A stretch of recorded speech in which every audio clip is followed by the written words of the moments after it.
कैसे आप सब। स्वागत है आपका फिर से आपके अपने यूट्यूब चैनल पर। और आज हम करेंगे मैथ्स के चैप्टर नंबर 8, 6, 11 और 13 से कुछ प्रैक्टिस क्वेश्चन जो आपके बोर्ड के एग्जाम्स के लिए काफ़ी ज़्यादा इम्पोर्टेंट है। और हम इन दो लेक्चर्स के अंदर आज मैं आपको करवाऊंगा 34 क्वेश्चन, और इन 34 क्वेश्चन से आपकी पूरे के पूरे 4 चैप्टर्स की कंप्लीट रिवीजन आपकी हो जाएगी। तो चलो स्टार्ट करते हैं हम डायरेक्ट क्वेश्चन से। देखो, जिन भी बच्चों ने थोड़ा बहुत ये चैप्टर पढ़ा हुआ है, ये चारों चैप्टर्स में से, उनके लिए ये सारे के सारे क्वेश्चन बहुत आसान होने वाले हैं। फर्स्ट क्वेश्चन में कहता है what will be the unit digit in the square of 689। इसका ये मतलब होता है कि हम 689 का स्क्वायर करेंगे। 689 का स्क्वायर आप कैसे करते हो? 689 को 2 बार मल्टीप्लाई करोगे। तो कहता है जो इसका आंसर आएगा ना, उसका यूनिट डिजिट क्या होगा। तो हमें यूनिट डिजिट से मतलब है, तो आप क्या क्या करो, इस 9 और इस 9 की मल्टीप्लाई क्या करो, 81 आएगी। और 81 के लास्ट में कितना आ रहा है? 1। तो यानी कि इसका जो यूनिट डिजिट आएगा वो कितना आएगा? 1। तो हमारे से यही पूछा जाता है कि किसी भी नंबर का हम स्क्वायर करें, उसका यूनिट डिजिट क्या होगा। तो मैं आपको तरीका बता देता हूँ। यहाँ पे लास्ट में 9 की बजाय कुछ भी आ सकता है, ठीक है। जैसे लास्ट में अगर मान लो आपका 1 आए, यानी कि 71 का स्क्वायर करोगे आप, तो यूनिट डिजिट कितना आएगा? 1। क्योंकि 1 का स्क्वायर क्या होता है? 1 होता है, ठीक है। आप मान लो 72 का स्क्वायर करते हो, यूनिट डिजिट की बात कर रहा हूँ सिर्फ मैं, ठीक है। 2 का स्क्वायर कितना होता है? 4। तो लास्ट में कितना आएगा? 4। 73 का स्क्वायर, 3 का स्क्वायर कितना होता है? 9। तो लास्ट में कितना आएगा? 9। 74 का स्क्वायर, यूनिट डिजिट कितना है? 4। 4 का स्क्वायर कितना होता है? 16। और 16 के लास्ट में क्या आता है? 6। इस तरीके से आप जो है किसी भी नंबर का जब आप स्क्वायर करोगे तो ये बता सकते हो कि उसका यूनिट डिजिट क्या आएगा। जैसे 75 है, 75 का स्क्वायर, 5 5 जा कितना होता है? 25। तो यानी कि लास्ट में कितना आएगा? 5। 76 का स्क्वायर, लास्ट में कितना आएगा? 6। 77 का स्क्वायर, लास्ट में कितना आएगा? 9। क्योंकि 7 7 जा कितना होता है? 49। और 49 का यूनिट डिजिट कितना है? 9 है। 78, 8 8 जा 64, यानी कि लास्ट में कितना आएगा आपका? 4। और 79, यानी कि 9 9 जा 81, तो लास्ट में कितना आएगा? 1। और अगर मान लो 80, तो 80 0 0 के लास्ट में तो क्या आता है आपका? 0 ही आता है, ठीक है। तो मैंने आपको ये बता दिए कि किसी भी नंबर का सिर्फ आपको यूनिट डिजिट देखना है, और उसका क्या कर दो? स्क्वायर कर दो बस। 5 का स्क्वायर, 6 का स्क्वायर, 7 का स्क्वायर, और उसका लास्ट डिजिट देख लो, वही आपके क्वेश्चन का आंसर होगा। तो कोई भी क्वेश्चन आपका आ जाए पेपर के अंदर, इस तरीके से आपको करना है। अब ये देखो, कहता है सर्कल दी परफेक्ट स्क्वायर नंबर्स। इनमें से परफेक्ट स्क्वायर नंबर को सर्कल करो। अच्छा, परफेक्ट स्क्वायर नंबर कौन से होते हैं पहले मैं आपको ये बता देता हूँ। जैसे 1 का स्क्वायर करते हो 1, 2 का स्क्वायर करते हो 4, 3 का स्क्वायर करते हो आप 9। मैंने आपको बता रखा है कि आप कम से कम 21 तक के स्क्वायर याद कर लो, ठीक है। इसका स्क्वायर कितना होता है? 441। इसमें क्या बोलता है कि अब इसका जो स्क्वायर करेंगे, ये जो नंबर होते हैं ना 1 4 9, जो इनके आंसर आते हैं 16 25, ये वाले नंबर, इन नंबर्स को हम क्या बोलते हैं? Perfect square numbers. इनको हम क्या बोलेंगे? Perfect square numbers. तो इनके लास्ट में आप देखोगे तो कहीं पे भी लास्ट में 4 डिजिट नहीं आ सकते। 2 नहीं आएगा कभी भी, 3 नहीं आएगा, 7 नहीं आएगा और 8 नहीं आएगा। तो आप ये तो लाइन अपनी नोटबुक में नोट कर लो कि किसी भी नंबर का हम जब स्क्वायर करते हैं ना, तो उसके लास्ट में ना तो 2 आएगा, ना 3, ना 7, ना 8। यानी कि मैं लिख देता हूं यहाँ पे, the square of any number, the square of any number can not and in 2 3 7 8। यानी कि किसी भी नंबर के स्क्वायर का जो लास्ट डिजिट है ना, वो क्या नहीं हो सकता? 2 3 7 या 8 में से नहीं हो सकता। हिंदी में लिख लो, किसी भी नंबर का जब हम स्क्वायर करेंगे, जब हम स्क्वायर करेंगे तो उसका लास्ट डिजिट कह लो या क्या कह लो, उसका यूनिट डिजिट कह लो, उसका यूनिट डिजिट 2 3 7 8 नहीं हो सकता। तो एक तो आपको ये रूल याद रखना है कि जिसके लास्ट में 2 3 7 8 आ जाए ना, वो नंबर कभी भी परफेक्ट स्क्वायर नहीं होता, ठीक है। दूसरी बात लिख लो, अगर मान लो लास्ट में आपकी, मान लो ये नंबर है 625, और लास्ट में मैंने क्या लगा दी? 0। 625 लास्ट में मैंने 2 जीरो लगा, 3 जीरो लगा दी। 625 लास्ट में मैंने 5 जीरो लगा दी, ठीक है। इस तरह के नंबर कभी भी परफेक्ट स्क्वायर नहीं होते। आप रूल क्या याद रखो, लास्ट में कितनी जीरो आ गई? 1। यहाँ कितनी है? 3। यहाँ कितनी है? 5। यानी कि 1 3 5, जीरो जो आएगी ना, वो क्या आएगी? ओड नंबर में आएगी, ठीक है। Odd number of zeros. यानी कि 1 जीरो आ सकती है, 3 आ सकती है, 5 आ सकती है। तो किसी नंबर के पीछे अगर 1, 3, 5, 7 ऐसे जीरो आए ना, तो वो नंबर कभी भी परफेक्ट स्क्वायर नहीं होता, नेवर ए परफेक्ट स्क्वायर। तो बस ये मेरी बातें आप ध्यान रख लो, जो मैंने ये 2 रूल आपको सिखाए हैं कि पीछे 1 जीरो आए, 3 जीरो आए, 5 जीरो आए, वो नंबर कभी परफेक्ट स्क्वायर नहीं होता। अगर पीछे 2, 3, 7, 8 में से कोई आ जाए तो वो नंबर परफेक्ट स्क्वायर नहीं होता। आप मेरे को बता दो, पहला नंबर लास्ट में क्या आ गया 2, इसके लास्ट में कितना आ गया 8, इसके लास्ट में कितनी जीरो है 1 जीरो, क्या ये तीनों नंबर परफेक्ट स्क्वायर होंगे? आप कहोगे बिल्कुल भी नहीं होंगे, क्योंकि हमने रूल पढ़े। तो कौन सा नंबर बच गया बताओ? ये नंबर क्या होगा आपका? परफेक्ट स्क्वायर होगा, और यही इस क्वेश्चन का आंसर है। अब देखो, इस क्वेश्चन में मैं आपको कॉन्सेप्ट बताता हूँ। Square of an even number is always even, यानी कि किसी भी इवन नंबर का आप स्क्वायर करोगे ना, तो जो आंसर आएगा वो खुद भी एक इवन नंबर होगा। जैसे मान लो 2 है, 2 एक इवन नंबर है, 2 का स्क्वायर करोगे कितना 4, 4 भी तो क्या है बताओ? इवन है ना, विच इज आल्सो इवन। 4 क्या है आपका? इवन है। 6 का स्क्वायर करो, कितना आ गया 36, 36 क्या है बता दो? इवन है खुद भी। यानी कि आप किसी भी इवन नंबर का स्क्वायर करोगे ना, तो वो खुद जो आंसर आएगा ना वो भी क्या आएगा? एक इवन आएगा। जैसे 12 का स्क्वायर 144। अब बताओ कैसे चेक करते हो कोई नंबर इवन है या ओड है? सिर्फ हम लास्ट एक डिजिट से, अगर ये डिजिट आपका इवन है तो ये नंबर भी क्या है? इवन है, नंबर इज आल्सो इवन। और ये डिजिट अगर ओड आ गया तो नंबर भी क्या आएगा आपका? ओड आएगा। ठीक है, ये है। अब आप मेरे को बताओ, जैसे मान लो हम 22 का स्क्वायर करते हैं, 22 को 22 से मल्टीप्लाई कर लेना, कितना आएगा आपका? 484 आएगा। देखो ये इवन नंबर है और इसका स्क्वायर किया तो ये भी क्या है बताओ? इवन है। तो मैं आपको यही बताना चाहता हूँ, किसी भी इवन नंबर का आप स्क्वायर कर लो, उसका जो आंसर आएगा ना वो क्या आएगा? हमेशा इवन आएगा। ठीक है, तो ये बात आप नोट डाउन कर लो कि इवन नंबर का स्क्वायर, इवन नंबर का स्क्वायर हमेशा हमेशा ही इवन होगा। और साथ साथ में एक बात और लिख लो, ओड नंबर का स्क्वायर हमेशा क्या होगा? ओड होगा। ओड नंबर का स्क्वायर हमेशा ओड होगा। किसी भी ओड नंबर का स्क्वायर कर लो, जो उसका आंसर आएगा ना वो हमेशा ही क्या आएगा आपका? ओड आएगा। एग्जाम्पल देख लो, 7 का स्क्वायर 49। मेरे को बताओ 7 क्या है? ओड है ना। ओड नंबर का हमने स्क्वायर किया तो 49 आया, 49 भी तो क्या है? ओड है। 13 का स्क्वायर कितना होता है बताओ? 169। 13 क्या है? खुद ओड, और 169 भी क्या है? ओड। तो मैं आपको ये बताना चाह रहा हूँ कि किसी भी ओड नंबर का आप स्क्वायर कर लेना, उसका आंसर हमेशा क्या आएगा? एक ओड नंबर आएगा। तो इन क्वेश्चन से मैं आपको क्या है, सारे के सारी चीजें बताता हुआ चलूंगा, ताकि पूरा चैप्टर आपका जो है ना रिवाइज हो जाए। अब देखो ये क्वेश्चन, कन्वर्ट करना है आपको 4/5 और 1/4 को इनटू परसेंटेज। किसी भी फ्रैक्शन को, इसको क्या बोलते हैं? फ्रैक्शन बोलते हैं। ठीक है, अगर किसी भी फ्रैक्शन को आप किस में चेंज करना चाहते हो? परसेंटेज में। तो सिर्फ एक ही बात याद रख लो, किस से मल्टीप्लाई कर दो उसको? 100 से मल्टीप्लाई कर दो। ठीक है, तो रूल लिख लो आप, किसी भी फ्रैक्शन को परसेंटेज, परसेंटेज का ये सिंबल होता है। ठीक है, परसेंटेज में कन्वर्ट करने के लिए, परसेंटेज में कन्वर्ट करने के लिए 100 से मल्टीप्लाई किया जाता है, 100 से मल्टीप्लाई किया जाता है। बस ये एक लाइन याद रख लो, उसके बाद कोई भी क्वेश्चन आप आसानी से सोल्व कर सकते हो। अब देख लो क्वेश्चन, कहता है 4/5 को परसेंटेज में कन्वर्ट करो। यानी कि टीचर ने आपका 5 नंबर का टेस्ट लिया और आपके कितने आए? उसमें से 4 नंबर आए, तो कहता है कितने परसेंट आए? तो मैं क्या कर दूंगा? 100 से मल्टीप्लाई कर दूंगा। 100 से मल्टीप्लाई करोगे, बताओ आंसर कितना आ गया? 5 1 जा 5 20 जा, तो कितना आ गया आपका? 4 × 20, और 4 × 20 कितना होता है? 80।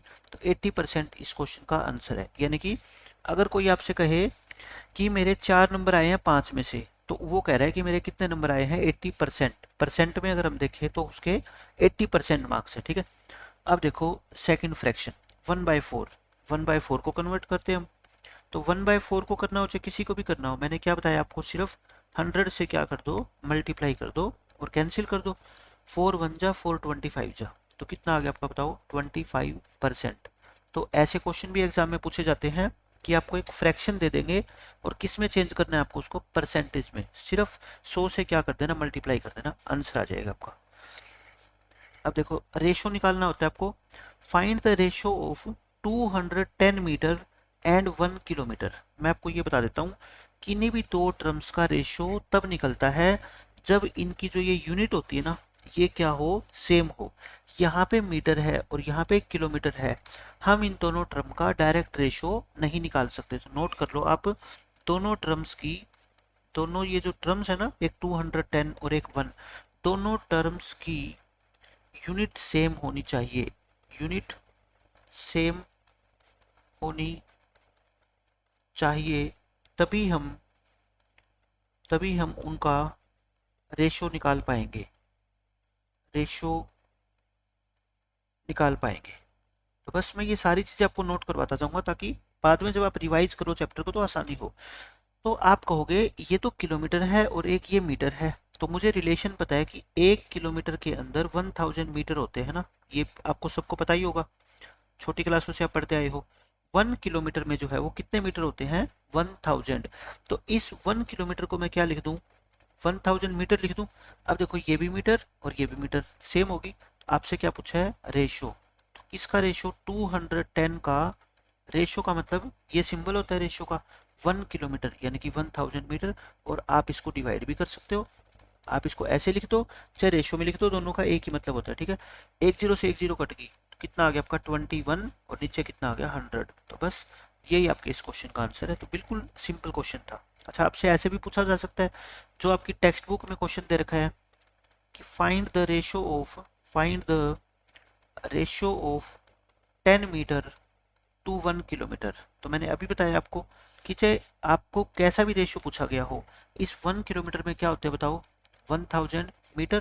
तो रेशो कितना होगा बताओ, 10 मीटर तो ये रे, और ये कितने हैं 1000 है, तो कितना आ गया 10 और 1000 का रेशो। एक जीरो से एक जीरो काट दो, ऊपर क्या बच गया 1, नीचे क्या बच गया 100।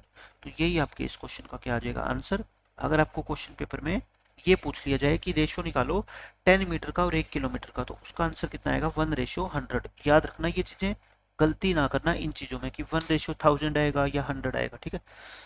अब देखो किसी भी चीज की अपने को परसेंटेज निकालनी है, जैसे 65% निकालो किसकी, 300 की। इसका ये मतलब होता है कि टीचर ने आपको कहा कि आपके ना 300 मार्क्स के थे टोटल एग्जाम, और उसमें से आपने कितना स्कोर किया है 65%। लेकिन आप कहते हो मैडम हमारे को है ना परसेंटेज समझ नहीं आता, आप हमारे को बस ये बता दो हमारे 300 में से मार्क्स कितने आए हैं, ठीक है। तो टीचर कैसे कैलकुलेट करेगा उसको, देखो तरीका क्या होता है, 65% निकालना है अपने को किसका, 300 का।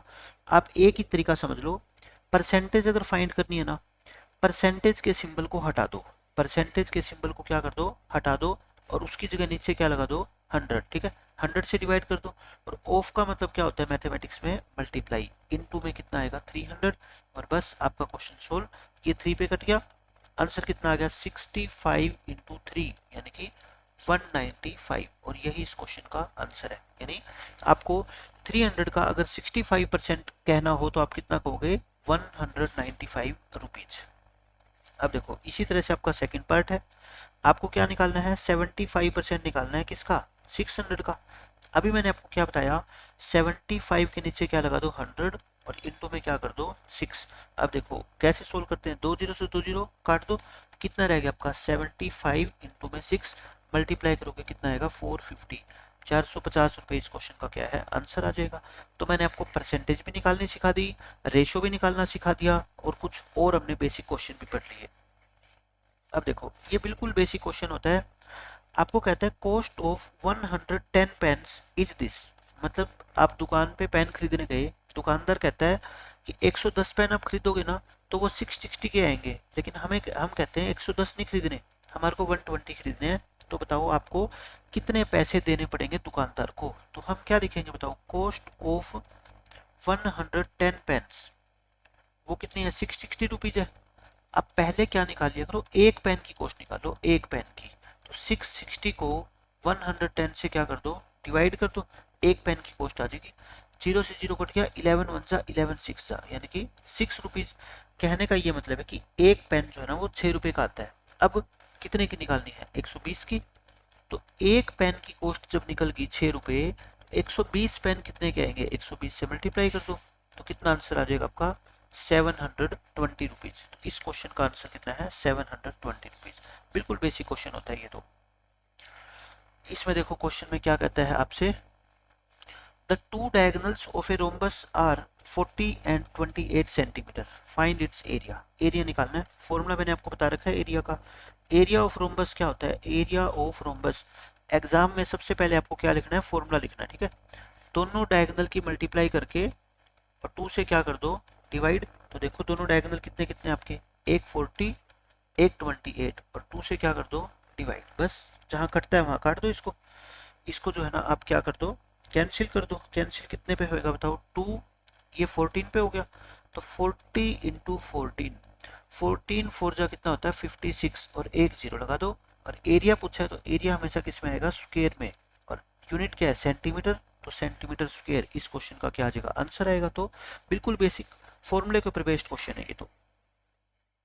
अब देखो सर्कल के अंदर मैं आपको बता चुका हूं कि रेडियस और डायमीटर में क्या रिलेशन होता है बताओ। डायमीटर रेडियस का क्या होता है, डबल होता है, क्योंकि ये सर्कल होता है मान लो, तो ये सेंटर है, तो ये तो क्या होती है रेडियस, और ये पूरा क्या होता है आपका डायमीटर होता है, ठीक है।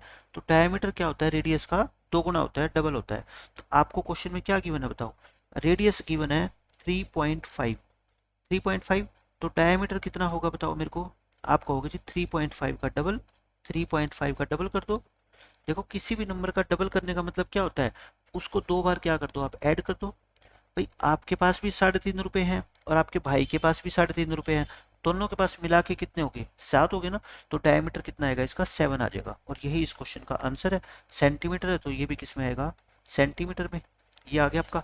अब मेरे को बता दो आप, एरिया ऑफ सर्कल निकालने का क्या फॉर्मूला होता है, area of circle, area of circle ये होता है आपका पाई आर स्क्वायर 2, ये एरिया ऑफ सर्कल होता है। फिर आप मेरे को बताओ सरकमफेरेंस अगर निकालनी पूछ ले पेपर में, सरकमफेरेंस, सरकमफेरेंस ऑफ सर्कल, तो वो कितनी होती है आपकी 2 पाई आर। दोनों फॉर्मूले आपको ध्यान रखने हैं। एरिया का फॉर्मूला क्या होता है पाई आर स्क्वायर, और सरकमफेरेंस का फॉर्मूला क्या होता है आपका 2 पाई आर। तो मैं इसके बेस पे आपको क्वेश्चन कराता हूँ। देखो 10th क्वेश्चन हमारा है, आपको रेडियस दे रखी है और क्या निकालना है, आपको एरिया निकालना है। तो अभी मैंने आपको फॉर्मूला बताया पिछले पेज पे, एरिया का फॉर्मूला क्या होता है पाई आर स्क्वायर, पाई का मतलब 22/7, आर, आर कितनी है 7 इंटू 7, क्योंकि आर को 2 बार मल्टीप्लाई करना है ना, ये है। एक 7 से एक 7 कट गया, कितना आ गया आपका 154 और सेंटीमीटर स्क्वायर, और यही इस क्वेश्चन का क्या है, आंसर है। अब एक क्वेश्चन मैं पूछता हूँ आपसे कि मान लो आपको रेडियस दे रखी है क्वेश्चन में 14 सेंटीमीटर, तो बताओ मेरे को एरिया कितना होगा। आप कहोगे वही फॉर्मूला, एरिया का पाई आर स्क्वायर होता है, पाई का मतलब 22/7, आर का मतलब कितना 14, और आर को कितनी बार मल्टीप्लाई करेंगे 2 बार। तो आप इसको 7 पे काट दो। 22 इंटू 2 कितना होता है 44, इंटू में कितना है 14, 44 को 14 से मल्टीप्लाई करोगे तो 616 सेंटीमीटर स्क्वायर, ये आपका क्या आ जाएगा, आंसर आएगा, ठीक है। तो आपको एक दो क्वेश्चन खुद से प्रैक्टिस करने चाहिए कि 7 मैंने दे दी तो आप 14 से प्रैक्टिस कर लो, 21 से प्रैक्टिस कर लो, यानी कि ऐसा नंबर दे लो जो 7 से क्या होता पूरा पूरा डिवाइड हो जाता हो, 7 का कोई भी मल्टीपल। अब ये देखो ये अच्छा क्वेश्चन है, ये हर पेपर के अंदर ऐसा क्वेश्चन जरूर पूछा जाता है। How many digits are there in the square root of this number, यानी इस नंबर का जब हम स्क्वायर रूट निकालेंगे ना तो उसमें कहता है कितने डिजिट आएंगे। देखो आपको ये पता है कि 324 का जो स्क्वायर रूट होता है वो कितना होता है 18, क्योंकि 18 का स्क्वायर होता है ना, और 100 का जो स्क्वायर रूट होता है वो कितना होता है 10। तो आप जब इस पूरे नंबर का स्क्वायर रूट निकालोगे ना, मैं पहले आपको बेसिक बता रहा हूँ फिर आपको डायरेक्ट बताऊंगा इसका आंसर। देखो इसको आप क्या लिख सकते हो 324 इंटू 100 लिख सकते हो। इसका स्क्वायर रूट कितना होता है 18, और इसका स्क्वायर रूट कितना होता है 10, 18 इंटू 10 कितना होता है 180, यानी कि आप इस पूरे नंबर का जब स्क्वायर रूट निकालोगे ना तो वो 180 आएगा। अब आप मेरे को बता दो कि इस 180 में कितने डिजिट है, आप कहोगे 3 डिजिट है, और यही आपसे क्वेश्चन में पूछा गया है कि इस नंबर का जब हम स्क्वायर रूट निकालेंगे इसका तो उसमें कितने डिजिट आएंगे, तो कितने डिजिट आएंगे 3। लेकिन पेपर के अंदर थोड़े आप इतना बड़ा निकालोगे, अगर एक नंबर में क्वेश्चन आ गया तो तरीका क्या है, डायरेक्ट देखो, डायरेक्ट मेथड, डायरेक्ट मेथड। आप क्या किया करो, इसके अंदर ये बताओ मेरे को कितने डिजिट है टोटल, 1 2 3 4 5, 5 डिजिट है ना। अगर ये 5 2 से डायरेक्ट डिवाइड हो जाता है तब तो वही आंसर आएगा। लेकिन 5 तो 2 से डिवाइड नहीं होता, तो उसमें एक ऐड करके 2 से डिवाइड कर दो, यानी कि 6/2 कर दो, तो आंसर कितना आएगा आपका 3। देख लो, यही 3 मैंने आपको यहाँ निकाल के दिखाया था। यानी कि अगर वो 2 से सीधा सीधा डिवाइड हो जाए तो डिवाइड कर दो, अगर डिवाइड नहीं होता ना तो एक एक ऐड कर दो 5 में और उसको 2 से क्या कर दो डिवाइड, और वही आपके क्या आएंगे नंबर ऑफ डिजिट्स आएंगे। कभी भी आपका क्वेश्चन गलत नहीं होगा, ये मेथड आप अपना लेना, ठीक है।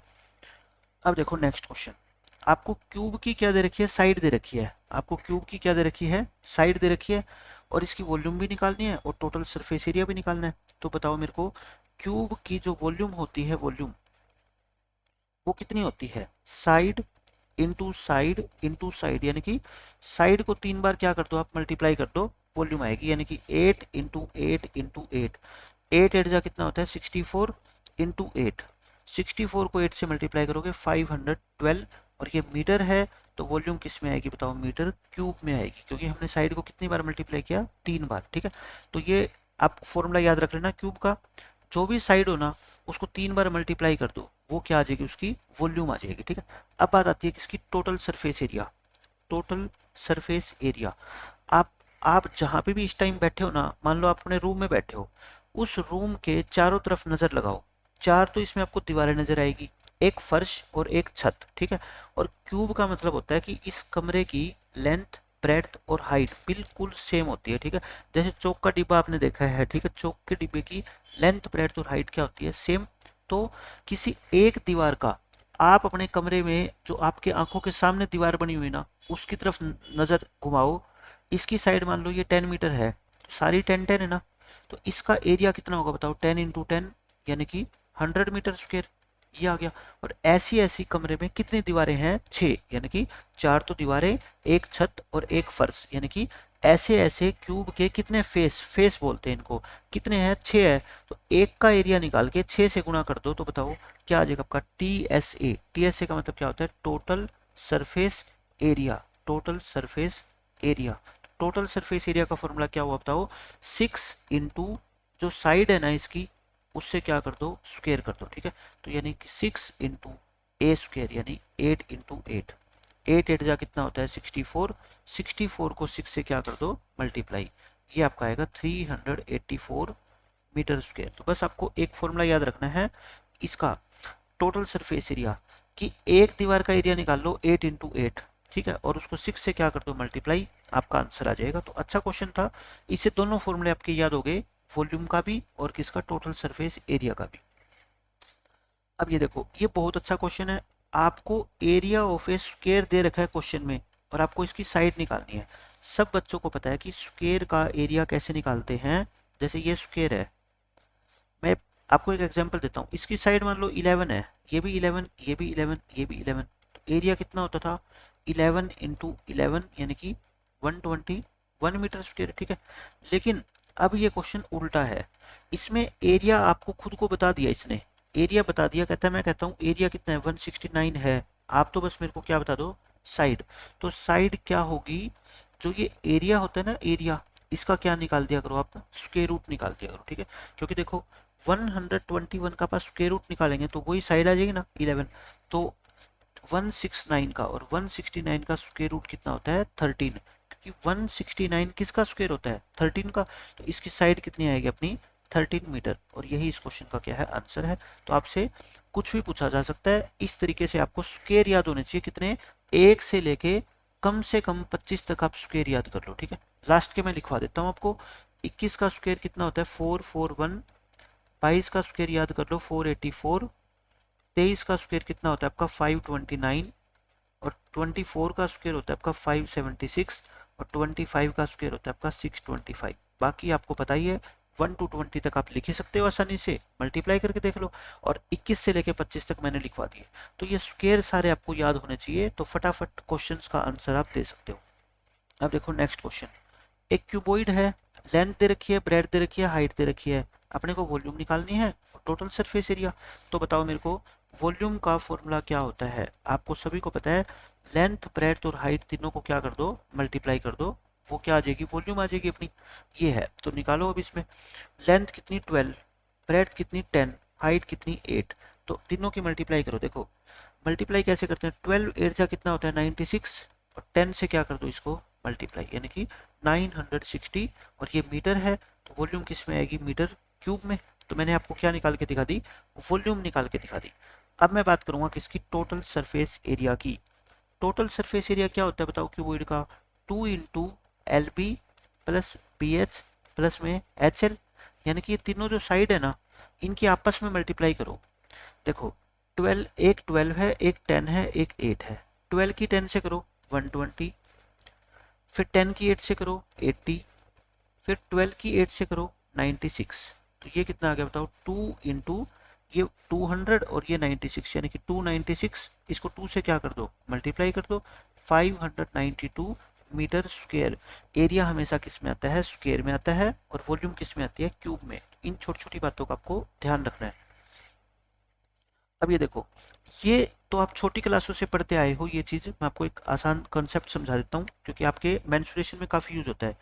1 मीटर में सब बच्चे को पता है कि 100 सेंटीमीटर होते हैं, ठीक है। 1 मीटर में कितने सेंटीमीटर होते हैं, 100।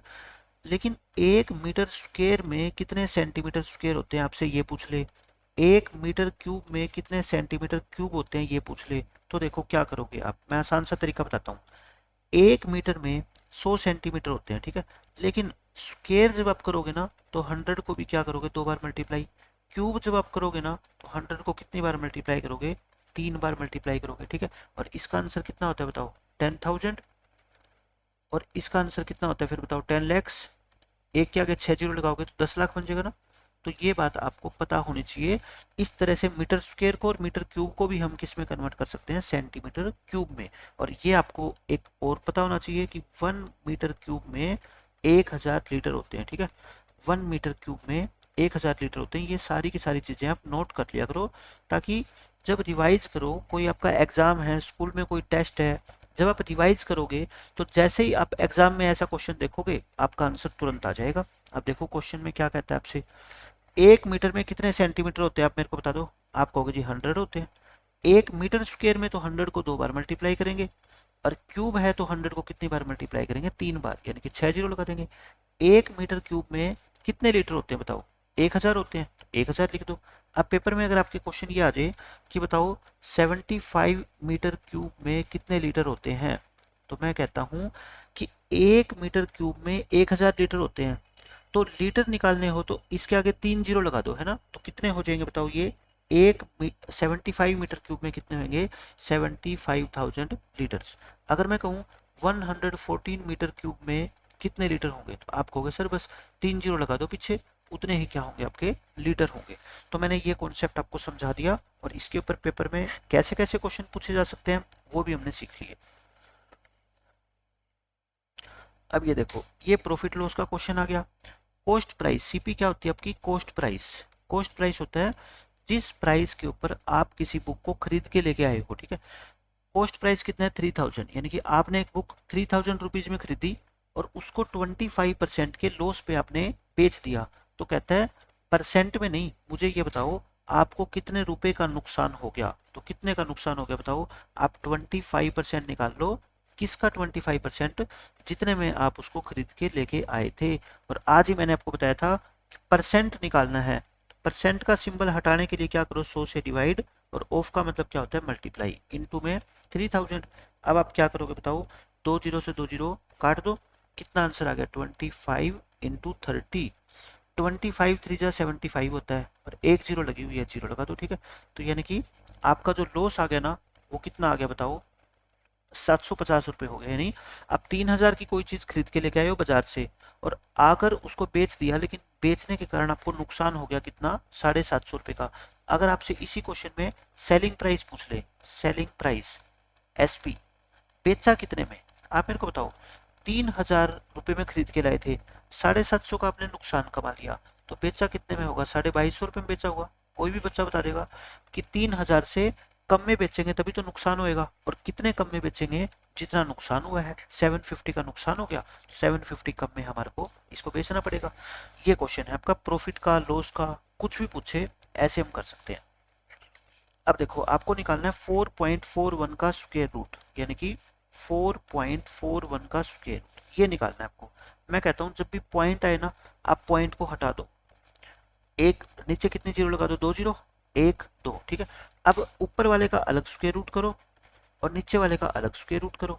मैंने आपको अभी बताया कि 25 तक के स्क्वायर आपको याद होने चाहिए। तो 441 का स्क्वायर रूट कितना होता है, 21, और इसका कितना होता है, 10।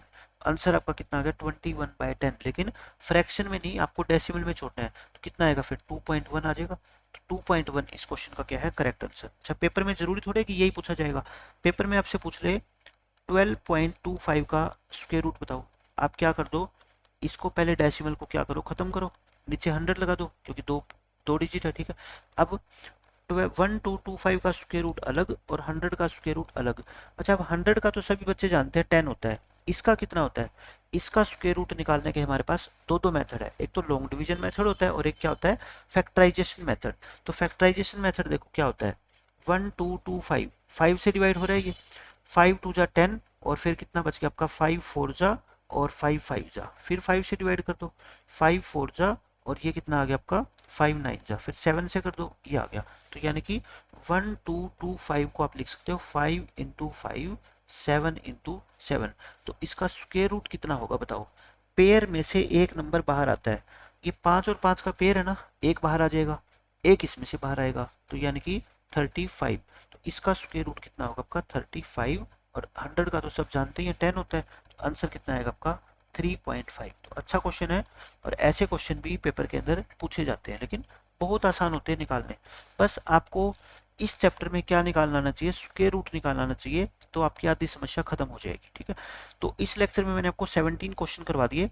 नेक्स्ट लेक्चर में मैं आपको 17 क्वेश्चन और कराऊंगा, और उसके बाद इन 34th क्वेश्चन से आपकी अच्छी खासी रिवीजन हो जाएगी इन चारों चैप्टर के लिए। तो आज के लिए इतना ही रखते हैं, मिलते हैं नेक्स्ट लेक्चर में, तब तक के लिए बाय बाय, टेक केयर।